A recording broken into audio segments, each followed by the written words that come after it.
UP में जाति की सियासत हो रही है, लेकिन महाराष्ट्र में मजहब की सियासत को हवा देने की कोशिश हो रही है। आज असदुद्दीन ओवैसी की पार्टी के नेता इम्तियाज जलील रामगिरी महाराज की गिरफ्तारी की मांग को लेकर अपने हजारों समर्थकों के साथ संभाजी नगर से मुंबई की तरफ रवाना हुए।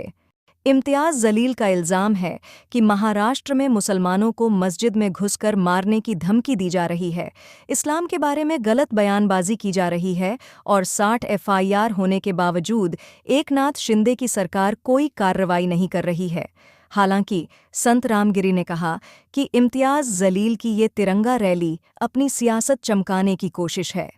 संत रामगिरी ने कहा कि चूंकि इम्तियाज जलील लोकसभा चुनाव हार गए थे, इसलिए अब वो विधानसभा चुनाव की तैयारी के लिए तिरंगा रैली निकाल रहे हैं।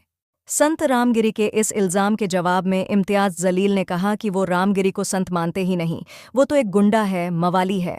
इम्तियाज जलील ने कहा कि उनकी लड़ाई संविधान और कानून की हिफाजत की है और अपने नबी के लिए वो कुर्सी तो क्या अपनी जान भी कुर्बान करने को तैयार हैं। इम्तियाज जलील के निशाने पर बीजेपी नेता नीतेश राणे भी हैं। नीतेश रामगिरी महाराज वाले विवाद में कूदे थे और उन्होंने सार्वजनिक मंच से मुसलमानों को धमकी दी थी। आज जब इम्तियाज जलील ने मुंबई की तरफ मार्च शुरू किया तो नीतेश राणे फिर बोले। उन्होंने कहा कि आखिर तिरंगा रैली में सर तन से जुदा के नारे क्यों लग रहे हैं, उनकी रैली में फिलिस्तीन का झंडा क्यों लहराया जा रहा है। नीतेश राणे ने कहा कि अगर कोई हिंदुओं को धमकाएगा तो जवाब भी मिलेगा, इसलिए इम्तियाज जलील पहले खुद सुधरें, फिर दूसरों पर उंगली उठाएं।